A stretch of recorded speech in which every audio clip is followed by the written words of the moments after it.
Hey, I want to welcome everybody out to our October's Noon Networking Luncheon. It's good to see everybody. We have some guests here with us from the Spanish Fork High School. They're with the National Honor Society, and I'm going to turn the time over to these guys for a minute. Like you said, we're from Spanish Fork High School. My name is Max. I'm a senior. I'm Mackenzie. I'm a senior. I'm Megan. I'm a junior. And I'm Emma, and I'm a senior. All right. So we're just here to make you guys aware of an awesome opportunity you guys have to help us out by creating your own local scholarships for Spanish Fork students. We know you've already done a lot for us athletically, like for our athletic department, and this is just a great way to also help us in our academics as well. Okay, so we have three main benefits that we'd like to present to you. The first one is you can completely customize the scholarship. It can be $250, $1,500, whatever works for you and your business. You can also choose how the students earn the scholarship. So let's say you have an automotive business here, you can say this scholarship is for students pursuing a career in automotive repair. And that would be a great way to, introduce people to your company and find future employees. Another benefit for your business is publicity. It gets your name out there to all of the students and their families. We also have an assembly, a scholarship assembly, where you can come yourself and present your scholarship, or we can just have the counselors present it for you if you would rather have them do that. It's just as easy as possible for you. All right, and then third and lastly is tax benefits, which I've heard are great, but I'm 18 and so I wouldn't know. But we know you guys like that, and you can write off all the donations to your scholarships as charitable donations. So, thank you. Is that good? Well, thank you.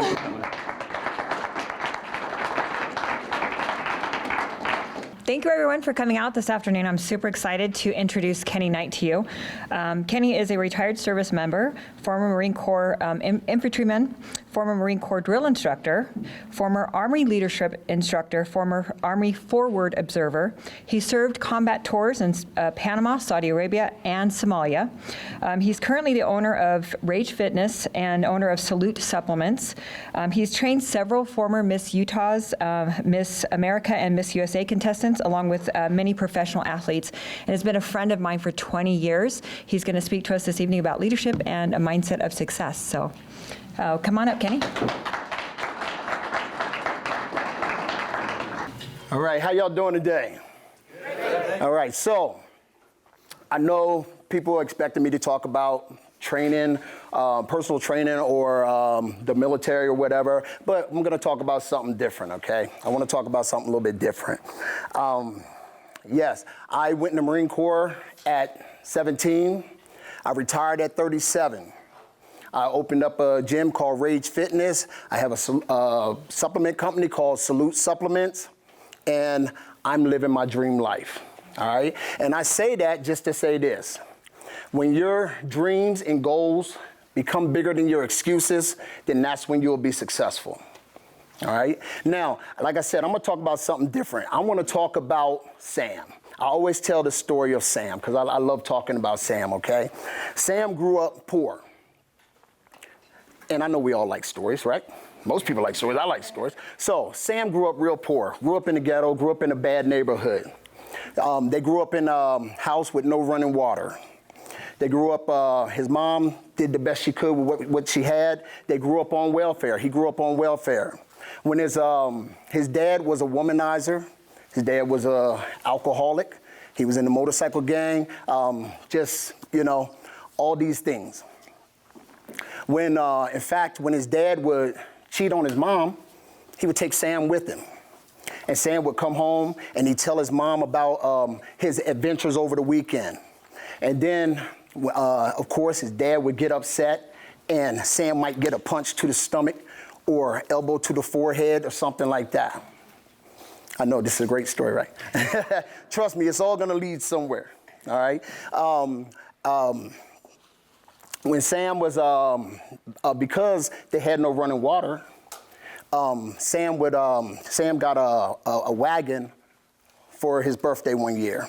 But that wagon wasn't to play with. That wagon was to go down to his grandmother's house, fill up 5-gallon buckets of water, and bring water home. When his sister would take a bath, she would take a bath in a basin of water that his mom would put on the stove and heat up. His sister would take her bath first, then Sam would get in and he would be able to take his bath. So eventually, mom and dad got divorced. Sam lived with his mom part-time, lived with his dad part-time. When he was with his mom, great. Sometimes his mom would have him sit around a kerosene heater. Y'all remember those things? Those old kerosene heaters. All the lights would be off. She put a pot of water on the kerosene heater and heat it up. Then she take a ladle, fill up your cup, pour some sugar in there, and we drink sugar water. And while I did that, she would tell stories. And Sam just loved that. It was like camping to Sam. As far as when he was with his dad, like I said, Dad was a womanizer. So there was a woman at the house every day. And it was this and that all over the place. Sometimes a little chaos, all right?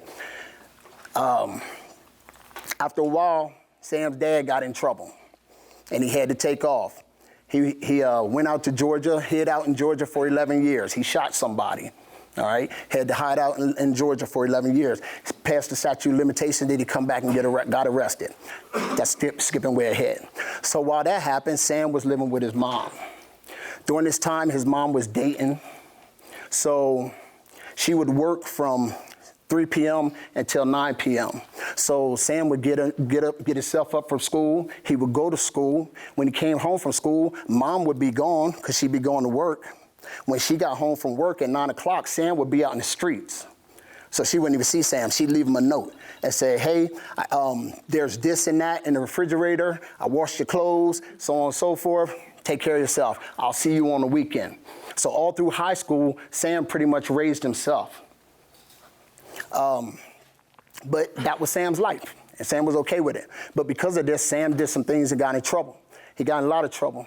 Started following his dad's footsteps, started drinking, hanging out with friends.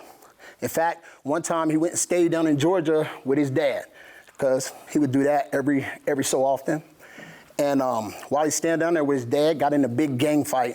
And his gang fight, and I don't mean like a normal fight, I mean a big gang fight where there was nunchucks involved, there was sticks with spikes through it, chains on the end, everything. Just crazy stuff. Got arrested. Gun to head, arrested, all right? Big time arrested. When his dad came and got him out of the jail, his dad just looked at him and said, son, why'd you do it? Sam was like, I don't know. And that was pretty much the end of it. While he was with his mom one time, he hanging out with his older friends. They decided to go over one of the friends' girlfriend's house in a different state. So they go over there, and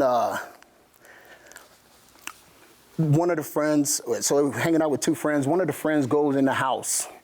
So while Sam and his other friend are sitting out in the truck, they're drinking beer, just hanging out. Sam's 14 years old, okay? Sam's 14 years old at this time.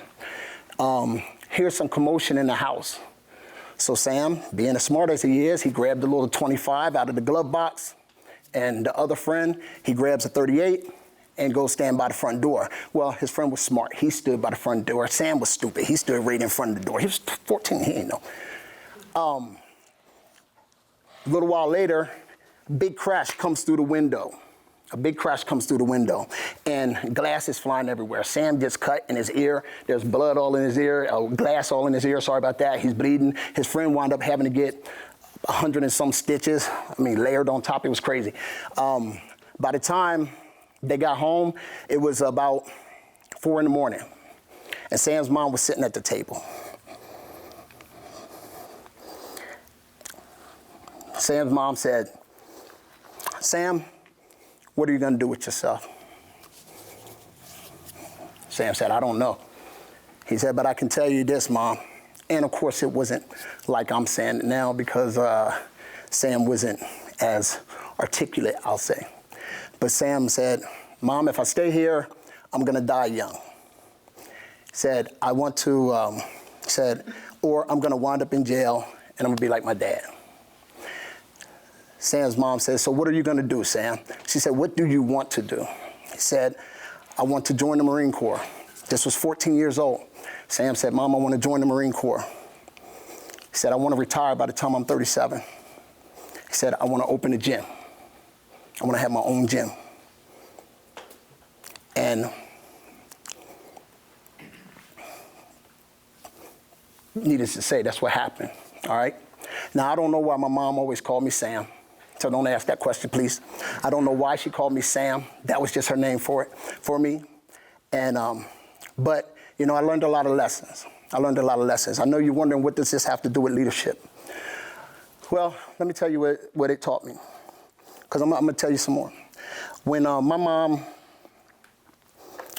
mom came out here and stayed with me one time, and I was like 35 then. I had no idea. You know, I got my own kids and everything now. My mom come and stay with me. And I'm telling my kids, I always tell my kids about my childhood stories. I'm like, Mom, remember when you used to sit around the kerosene heater and you would tell us stories and we would drink sugar water and this and that? And she was like, oh, those times were so horrible. And I was like, what? That was the best times of my life. What are you talking about? It was horrible. She said, son, we had no electricity. We had no heat. We had no food.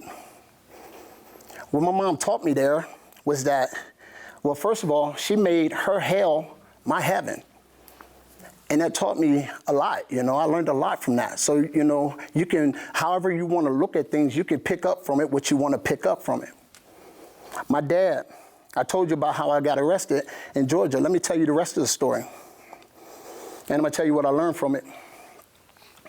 But after he picked me up from jail, the next day, I go out of the house. I go out of his apartment.